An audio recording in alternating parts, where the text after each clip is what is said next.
আমি অনেক মানুষকে এটা বলতে শুনেছি যে মানুষ মানেই ভুলের বাক্স, মানুষ নাকি ভুলে ভর্তি পুতুল।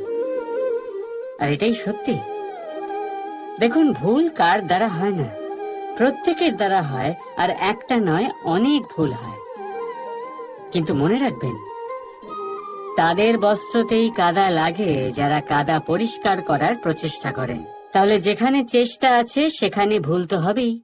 এবারে যদি আপনি কোনো নতুন সংকল্প করতে যান, কোনো বড় কাজ করতে যান, আর আপনার দ্বারা কোনো ভুল হয়ে যায়, তাহলে কোনো ব্যাপার নয়, তার জন্য পস্তাবেন না।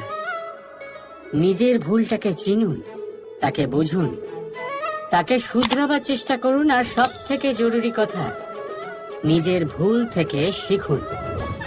তাদের হাত থেকেই রক্তপাত হয় যারা কাঁটার মধ্যে লুকোনো